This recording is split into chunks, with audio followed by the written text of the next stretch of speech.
Okay, hello everyone. My name is Samar Shah. I'm the country director of the British Council in Azerbaijan and also the program director for higher education work in our region, which we call Wider Europe. So this is a region consisting of 15 countries, including Western Balkans, Central Asia, South Caucasus, and Russia, Ukraine, Israel, and Turkey. So this is the third part of our higher education series, which we launched about 2 weeks ago in response to the higher education challenges we all face in the COVID-19 situation. So in the first two sessions, we looked at the future function of university and also the technology, how universities are adapting the new technology in order to continue the learning and teaching and engagement with students. And today we will hopefully be able to run the session on online assessment, which came from many of you as a request during the previous two sessions. So we are just experiencing a few technical issues, as Vicky has said, so we do apologize, but we thank you for your patience and your support. I want to give you a heads up about the session next week, and hopefully we won't have a technical issue like this. So next week, again, based on your request, we're going to look at the future models for online learning. So this is where we will gather a panel, including colleagues from Coventry University, FutureLearn, and also Catholic University in Ukraine to come and discuss what new digital models and innovative teaching approaches can be adapted in the current situation and beyond. Because as you will all have experienced, in a matter of weeks, COVID-19 has changed how students are educated around the world, and surprising innovations in the world of e-learning are underway. Will COVID-19 act as a catalyst for global educational institutes to find innovative solutions? And how will they do this for the long term? New partnerships are being formed, bringing together diverse stakeholders to digitalize platforms to deliver online learning, which I'm sure many of you are doing. Will these partnerships and new delivery models become the long-term trends? And how do we ensure they will be beneficial to the end users, the learners themselves? And with 60% of the global population online, how do education providers ensure the digital divide does not increase? So those are the questions we will try to answer during the session next week. So please join us at the same time next week, 2 p.m. UK time on Wednesday, 27th of May, in this interactive conversation with the panel and get involved in the discussion.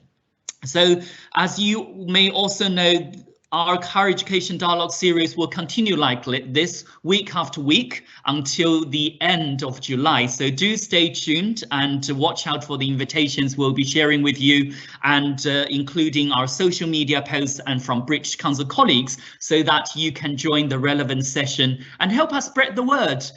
This series initially started in our region, but already we're getting lots of requests from around the globe because these are the common challenges everybody is facing in the higher education sector. So do share these invitations and sessions with your colleagues, with your friends, your higher education contacts, and I think together we can find better solutions for a better future.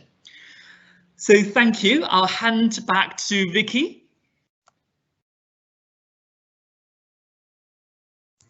Thank you very much, Summer. Now, we're still unfortunately experiencing a few technical issues, and our panelists are hopefully going to join us soon. But let me start, and hopefully by the end of my introduction of the session and of the panelists, we'll have them ready for their talk. So, first of all, welcome. Now, as part of our hashtag Stay Home with the British Council campaign, and in response to the common challenges facing universities in the 15 countries in the wider Europe region during and post COVID-19, the team of higher education in the wider Europe British Council is hosting a series of conversations to address some of those challenges. Now, as Summer said, this is the third in the series, and we are delighted to have on our panel three distinguished guests. They are Professor Yoram Kalman from the Open University of Israel, Dr. Patrick Bourne from Advance HE, and Professor Barry O'Sullivan from our very own British Council. Now, I'm going to introduce them in detail in a little bit, but first let me explain how hopefully, once we've solved our technical issues, this session will run. First of all, I will invite each of our panelists to speak for a couple of minutes and give an overview of the topic of today's webinar from their own perspective, from their own country's perspective or their own experience. Just to remind you, the topic of today's webinar is what is the future of online assessment for universities? Once we've had an overview from each of our three panelists, I will then start the question and answer session. I will start by giving questions to our panelists that we have already collected, questions you have already sent in, and then hopefully I will be able to ask them questions that you, the attendees, will have sent in or will be sending in during the session. If you wish to send a question, please use the chat function at the bottom of your screen. Now, let me give you a little bit more information about our distinguished panelists. Well, first of all, Professor Yoram Kalman from the Open University of Israel is the chair of the Department of Management and Economics, a position he has held for 10 years. And before he held that position, he has a further 15 years of experience in distance education. Then we have Dr. Patrick Bourne. Dr. Patrick Bourne is the Senior Learning Advisor at Advance HE. His role involves supporting universities in the UK and internationally in all aspects of pedagogy, focusing on learning, teaching and assessment. Finally, we have Professor Barry O'Sullivan, who is the Head of Assessment Research and Development at the British Council. Now, Professor Barry O'Sullivan has researched factors affecting spoken performance, rater behaviour, the assessment of speaking and writing, specific purpose assessment, benchmarking and standards, and has worked on the development and refinement of the socio-cognitive model of test development and validation since 2000. Now, I'll just quickly check with our technical experts whether or not we have our panelists to start. I don't think they have arrived yet. So if I may, let me introduce myself and give you some thoughts to the topic from my perspective. My name is Dr. Victoria Clark. I am the Manager of Assessment Solutions for Global Assessments for the British Council. And in my role, I advise ministries and universities on how to identify and address their assessment needs. Now, from this topic, if I may, I'd like to give some personal experience from one of our own British Council designed and developed tests. Now, part of my role is working with the British Council test APTIS, which is a computer-based 4 skills test. Now, what we've noticed during COVID is, of course, unfortunately, our test takers are unable to take the tests in normal circumstances, which, of course, are often invigilated. APTIS is seen in many respects for certification and for recognition by many ministries and universities for domestic use. So obviously, we have needed to adjust our thinking as to how APTIS can be administered securely in an online environment at home or remotely. So I just want to focus on a couple of aspects of that very briefly before hopefully we find our panelists ready to speak. Just a couple of aspects, because I know many of the questions focused on security around online assessment, and obviously for our team in APTIS it's been very much a challenge. So just a couple of things. There are 5 areas when we talk about online security or security remote testing. There are 5 areas we need to think about. The first one is the pre-check-in stage. In other words, we have to find out whether the test taker's computer is, or their technical environment is already set up to support a remotely invigilated or proctored test. That's the first of the stages we need to focus on. The second is, once the test taker begins the test, we need to make sure that that test taker or candidate is the person who claims to be taking the test. So we verify their ID. The third stage is we need to actually secure the environment. We need to make sure that the test taker is an environment without any other sources of information or persons. They are obviously not permitted within that secure test environment. The fourth stage is around supervision of the candidate actually doing the test. So while they're taking the test, we have to make sure that no infringements are taking place. For example, they're not checking their phone for answers. They're not perhaps Googling the right answer. And then the fifth stage is we need to actually report and send perhaps the recognising organisation or the domestic university that is using our test for entrance, for example, a report on the candidate behaviour in case there are any infringements or suspicious activity. So as you can see, when we decided to look at remote options for Aptis, and of course for many tests that have had this challenge over the last few weeks, we've had to look at pre-check-in, the technical environment, candidate authentication, securing the environment, supervision of candidate, and reporting. Now, I believe I'll stop there. It's just some food for thought. And I believe Dr. Patrick Bourne has joined us. Let me quickly repeat, if I may, Dr. Patrick Bourne's credentials. He is he works at Advanced HE, and his role involves the support of universities in the UK and internationally in all aspects of pedagogy, focusing on learning, teaching and assessment. And I also should mention that previous to his current role, he has held positions at University College London, City, University of London and University of Leicester. So Dr. Patrick Bourne, a very big welcome to you, and apologies to you as well for some of the technical issues. I think we're all working from home, so I think it's a great example of distance learning, education and events. So Dr. Patrick Bourne, can I pass over to you, and can you give us a brief overview from your perspective and your own experience of the topic? Thank you very much.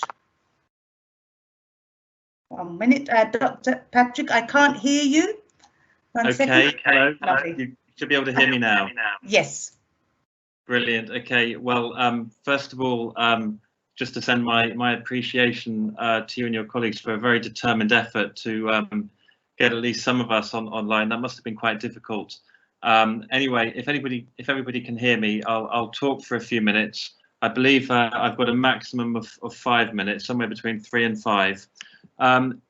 Very nice to be invited, first of all. So I volunteered, or was asked to look at this this important issue from the position of the learner in addressing the area of going to online assessment. And clearly, whilst online assessment has existed for a long time in higher education, the pandemic has made that shift total and very urgent. And I think it's important to begin by saying, although for many, online assessment has become a familiar and an important part of the programs that they run in universities, there is still, or at least until recently, there was still a great deal of assessment undertaken in more conventional formats, which has necessitated these rapid, almost instant moves to go online.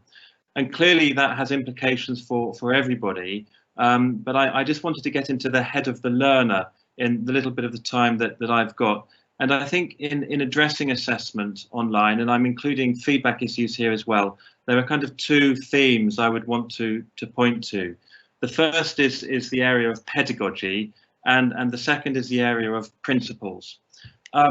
Now, those who've got some familiarity or knowledge of the assessment and feedback landscape will know that it's been an area of ongoing concern, but also progress in higher education. If we start with the position of the student, I'm a UK-based person, and I know there are some UK-specific issues with assessment and feedback in that students regularly, through surveys, through university feedback and through other fora, students regularly report some unhappiness with aspects of assessment and feedback.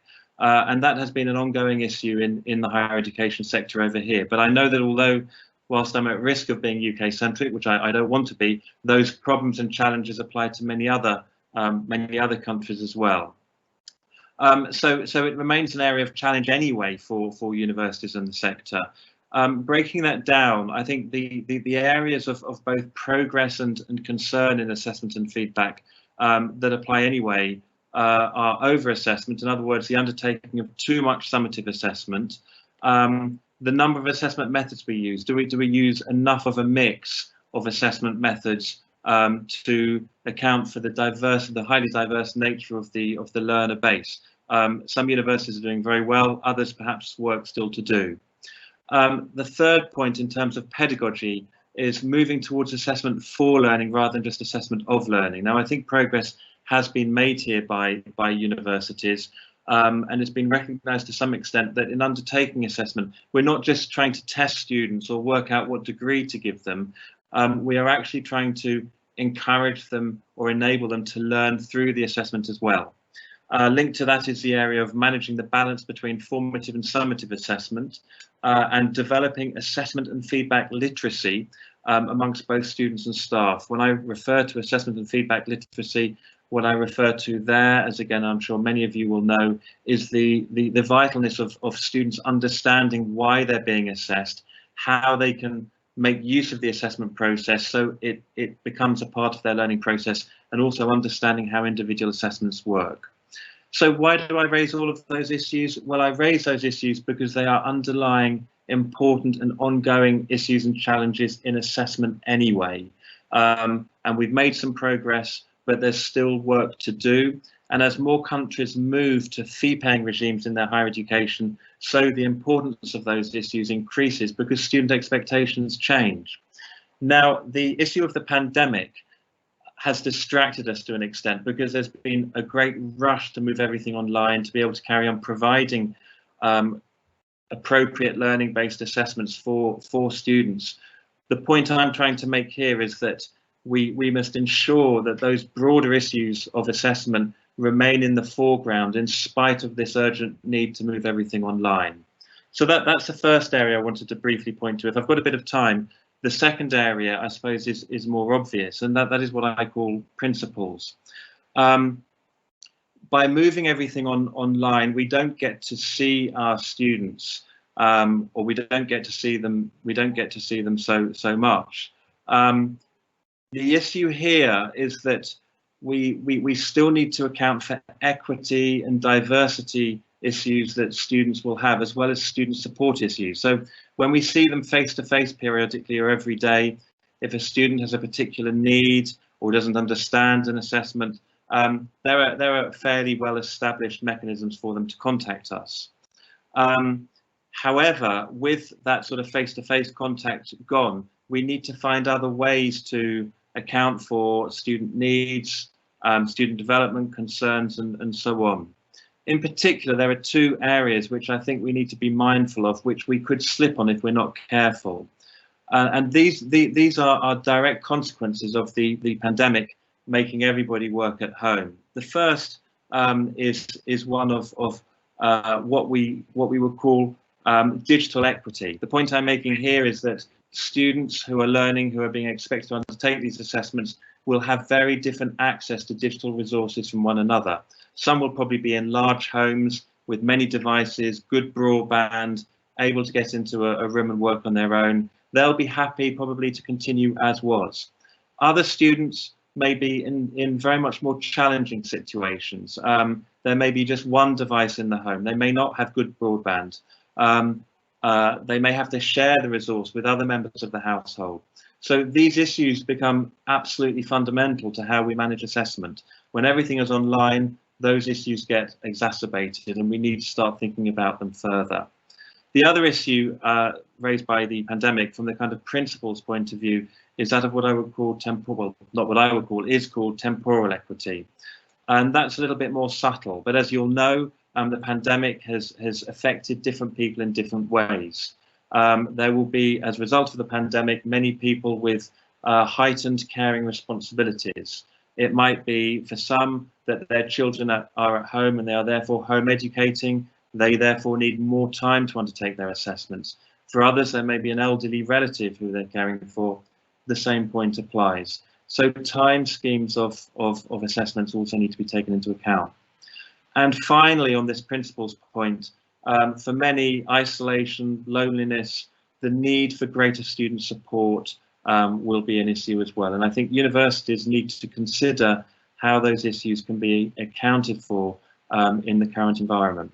So although the actual onlineness of assessment is something which we all need to be paying attention to, in so doing, we also need to bear in mind learner issues and taking care of our learners and additional student support issues that may arise as a result of that. And I'll stop there.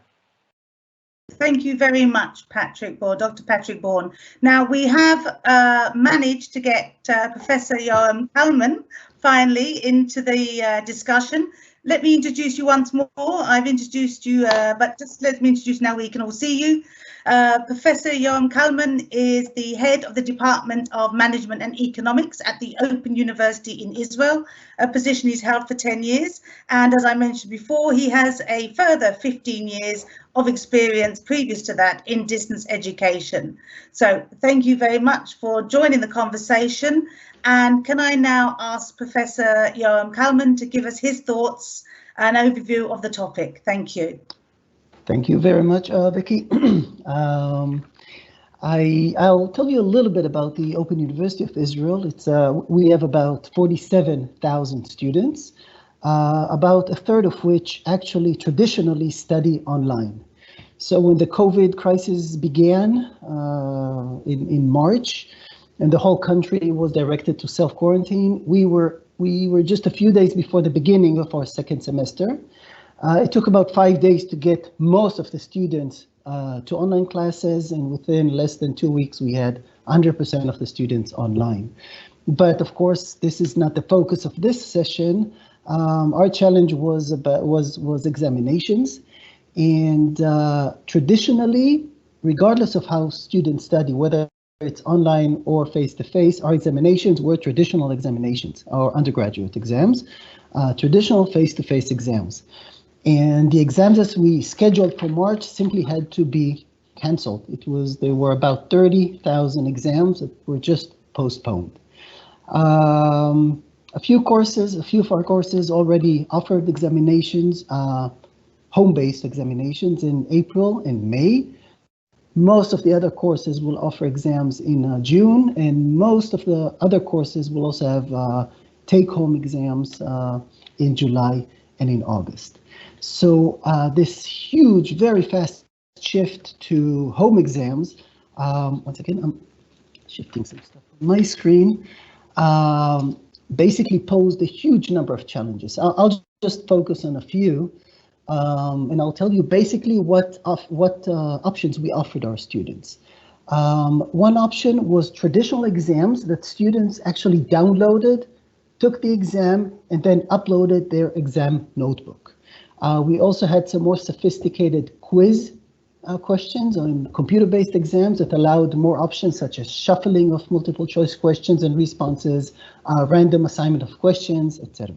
And we had some oral exams via Zoom, which were very rare because they had to be one-on-one. My main takeaways from this experience, and this is really just a little more than a month of experience, but still. First of all, fraud or cheating was not as big a challenge as might be expected, especially if we adjusted the exams and structured the exam in a way that takes into account the fact that students can use any material and even communicate with each other. What we see in many courses, that the spread or the distribution of the grades is not materially different than in the past. Even courses with high fail rates of 20, 30, 40%. But still, don't get me wrong, it is still an issue. Fraud or cheating is still an issue. And what I hear is that tutors around the country were contacted by students looking for, how should I say, helpers during home exams. So that was the issue of fraud or cheating. A second takeaway is that there are big technical challenges, and we need to realize that they're magnified because of the stress of taking an exam. And if you offer online exams, you must be able to provide excellent technical support, both to the students and to faculty before and during the exam. We actually have sessions where students learn how to download the exam, do it, photograph if they have formulas or drawings where they have to photograph it, and then upload it again. It seems simple, but it's not as simple, especially when students are stressed. We add a little extra time for this, and so that's the second takeaway. It's important to train the faculty on the mechanics of taking these online exams and do this a few days before the actual exam, not too long before and not too close to the exam itself.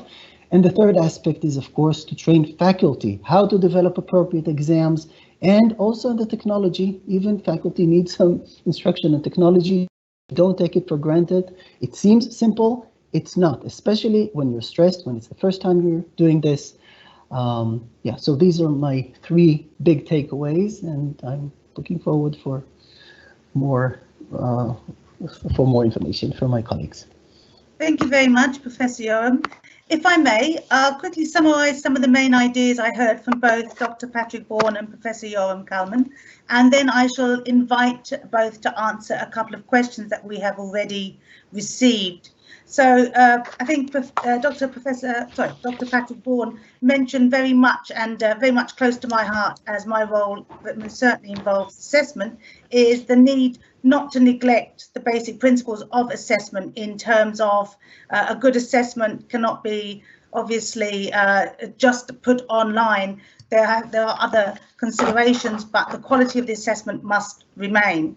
And the second issue around Dr. Patrick mentioned was about the students themselves, the necessity to support them, to help them, and as well as to focus on the accessibility and availability of the technology to make it as fair to all students as possible. And then Professor Yoram mentioned his own context, where the Open University of Israel went from an almost, I think 99% face-to-face pen and paper examination system to rapidly, within a couple of weeks, months, all online, and the challenges that posed. And his takeaways were that despite aspects of cheating, the normal distribution of scores that was expected previously remained. So that was a good sign. But again, same as Dr. Patrick, the necessity to support the students is absolutely essential. And also, of course, the faculty in the technology itself and the development of online assessments. So if I may, I will start with Dr. Patrick Bourne. I have a question for you. This question has come in previously. We asked people to send questions in before the session. So this came in, I think, a couple of days ago. A question: how can online tests become available and accessible for everyone?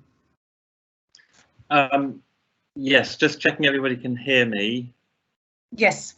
Great. Yeah, I'm getting a note saying we've got poor quality bandwidth here, but if you can hear me, that's excellent. Yeah, I think that's a very pertinent question, and you know, maybe 2 or 3 months ago, I would have said, I suppose I would have questioned the question saying, is it absolutely vital for everybody? Whereas now there's a strong argument that it is. The first thing I think I would need to know is a little bit more information about, you know, what you mean by online tests, whether we're referring to a broad range of assessments or specifically tests. Accessibility is the fundamental word in that question. We need to ensure, accounting for the points I made earlier, that everybody, as in all learners, do have accessibility to these technologies. There's always going to be exceptions. You know, for example, if there's a sort of broadband fallout, that will be beyond the scope of either the learner or the institution. But I do think that this matter more generally and under most circumstances is going to be a matter not to be determined by an individual course team or a course leader, but one which needs to be dealt with at the level of the institution. In other words, it needs to be an institutional policy issue. I think that at this stage, institutions, universities and so on, perhaps need to audit their students on different courses to check that they have all of the online facilities that they need to have in order to be able to undertake online tests or whatever online assessments are necessary as part of that course. So communication to students to see what facilities they've got, hardware and software, and if it's a case that some students don't have as much as they need, are there facilities for universities to provide students with some of those facilities?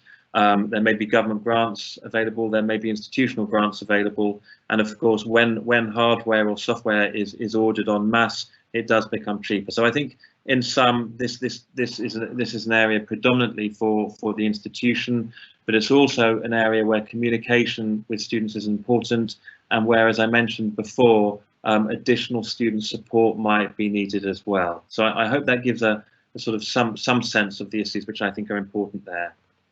Thank you very much. Thank you. And I'm now going to direct the next question to Professor Yoram. Professor Yoram, a question has come in. How can we prevent students from cheating during exams taken online?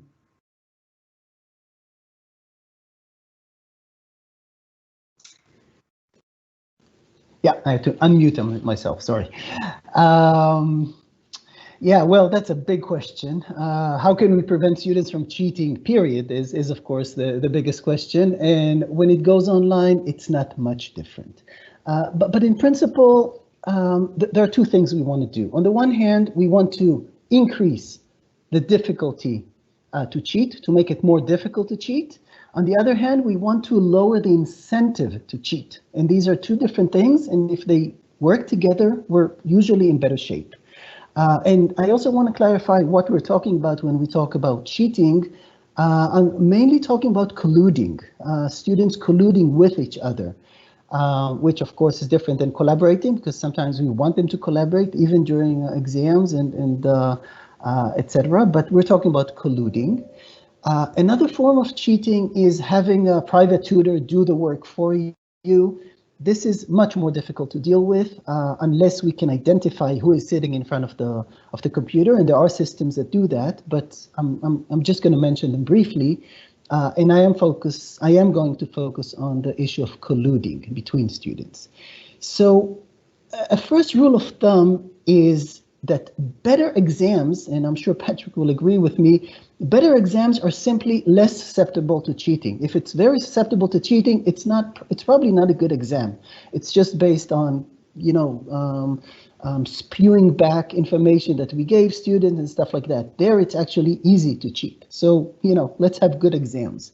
What do these mean? First of all, we can have meaningful, individualized tasks. So not everyone is supposed to give the same response. Even if it's in mathematics, we can have different exams, different questions, different variables. So we can have different questions for different students. And if they are individualized, then of course in topics such as in the social sciences and in the humanities, it's easier to have exams where students provide individualized responses. These are it's more difficult to collude, because if you're helping someone else, then you're wasting your own time.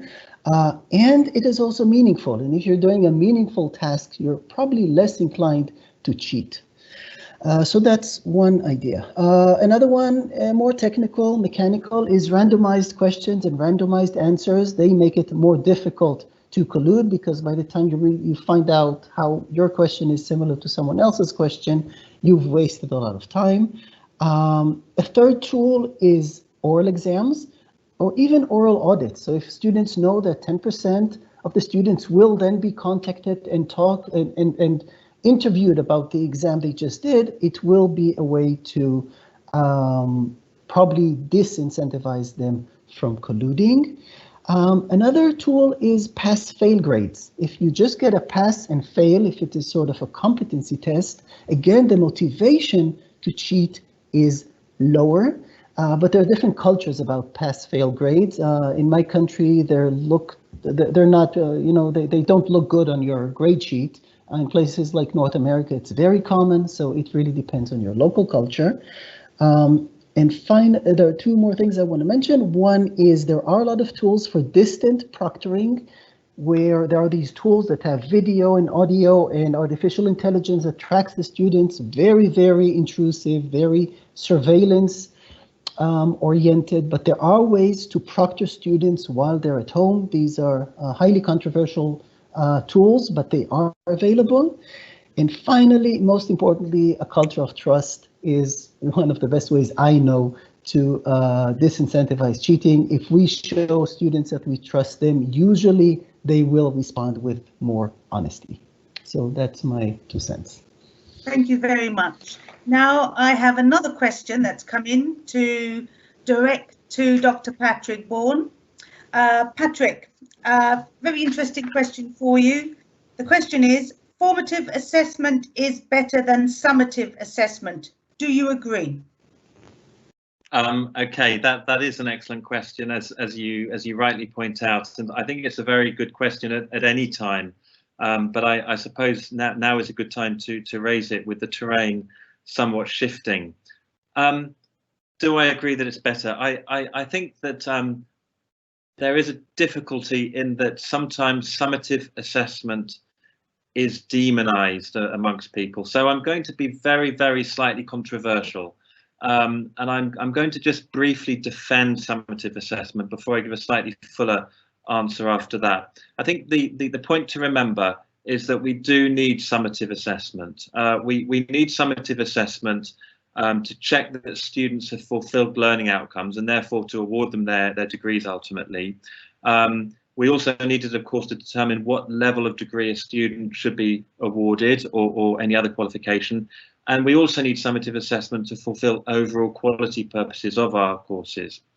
There is a difficulty, however. There's been an ongoing difficulty in many higher education institutions around the world. I think it's fair to say that this is an international issue and it's ongoing, although we have made some progress. But the issue is the issue is the balance between formative and summative assessments, and we've seen innumerable examples of where courses have got too much summative assessment and not enough formative assessment. I think historically and perhaps traditionally, colleagues on courses tend to feel that they need to summatively assess a lot. In other words, assess in a way where the outcomes contribute to students' degree outcomes. Now, there's a kind of reassurance. If we're giving students lots of assessments, we feel we're doing our jobs properly. But actually, in any module, you only need a modest amount of assessment to check a student is performing appropriately. And the rest of the assessment, indeed the rest of the learning process, can be met in other ways, through communication, through peer work, through discussions, and of course through formative assessment. Formative assessment being that work which students do on which they receive feedback, but it doesn't count towards their degrees. And formative assessment is far more powerful for learning. So if we can shift the balance somewhat away from summative assessment towards formative assessment, we are going to be, in most cases, adding to the learning experience of students, because students, when they're being formatively assessed, aren't worried about a mark or reaching a certain number for their degree. They can concentrate on their actual learning process. So in sum, I would say that formative assessment is better than summative assessment in terms of contributing to the learning process and the learning experience of our students, and therefore it is absolutely vital. But we do need some summative assessment for the reasons I've just given. It's just that we probably don't need as much as we are very often giving. Thank you very much. Now, another question for Professor Yoram.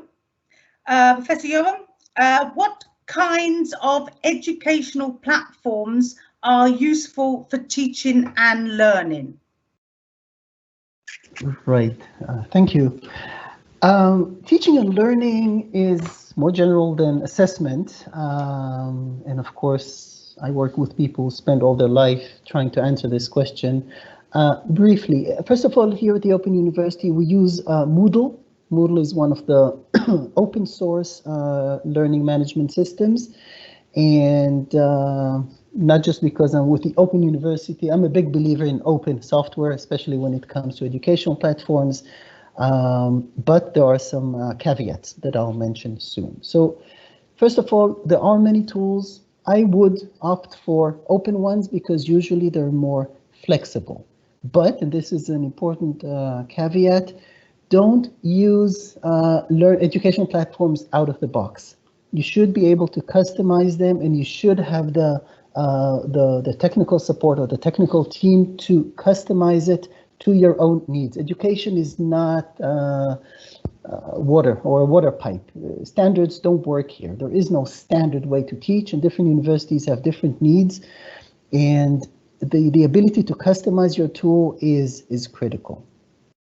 That goes with good technical support, again, because technical support both to the faculty and to students is critical. So you should be able to use a tool that for which you can provide good technical support.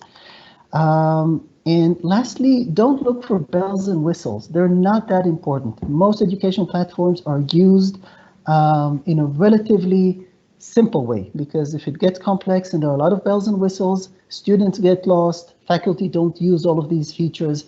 Keep the system simple. When we modified Moodle, we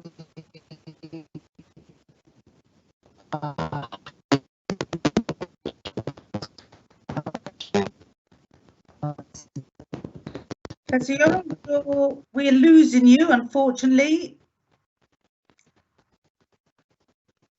You broke up a little bit and you've frozen. Okay.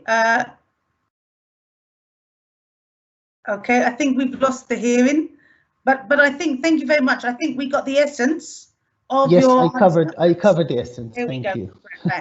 Okay, thank you very much. Now I have, I'm going to then go quickly to Dr. Patrick Bourne and ask quite a tricky question. Now, unfortunately, because of technical issues, our attendees haven't been able to send in questions while we've been doing the session, but luckily we received a lot of questions, and these came in literally minutes before. So I shall ask you a quite tricky one, Dr. Patrick, and then hopefully Professor Yoram also can answer. Do you think that an online assessment or online platforms can assist us in the assessment of higher order thinking skills? Okay, is this one's coming to me first, I think. Yes, I don't see why not. Although I think, again, it's an excellent question, and the question probably does need some discussion within institutions. I think in addition to that, one task that some assessment teams will need to do is look at what technologies they've got at their disposal, and therefore what assessment methods they can use those technologies for. In other words, I think that because of the pandemic, in some cases we're going to be in a situation collectively where we will need to review the assessment methods on a program, because it may be that we do have to change some assessment methods in order to kind of accommodate the online only environment that we're going to be living in for a while. Having said that, the technology itself has moved on hugely, and I'm just thinking of examples off the top of my head, but it's probably not appropriate for me to kind of identify particular technologies now, but 2 or 3 come to mind straight away, which each offer a plethora of different facilities. And therefore, I think my immediate response would be certainly that some higher order skills can be assessed online, most of them arguably. Don't forget, we can still ask students to undertake written work and submit that online and then receive feedback online as well. I think that we probably need to, in humanities and social sciences particularly, we probably need to move to a situation in which we do ensure that assessments are process-based, so they're actually doing something where they're using outside sources or their experience or something real world and writing about it and being assessed upon it. But I don't see why that can't be undertaken online. In addition, the rise of video technologies, which are normally reasonably reliable, enables us to undertake presentations or other tasks online as well. So I certainly don't think that higher order skills can't be assessed, but I do think that we may need to review some of the assessment methods that we're using. And as a final point, this has still all happened relatively recently, and as weeks and months go by, we will get better and better at doing that.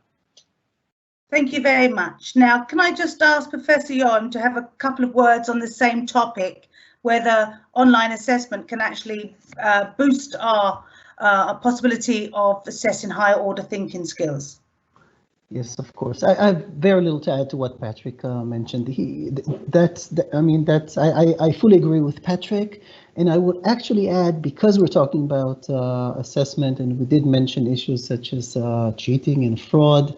Higher order oriented online assessments are actually much better also when it comes to cheating, because when you need to be original, when you need to use higher order thinking skills, each student will reach different conclusions, and that's very helpful. Projects, collaboration.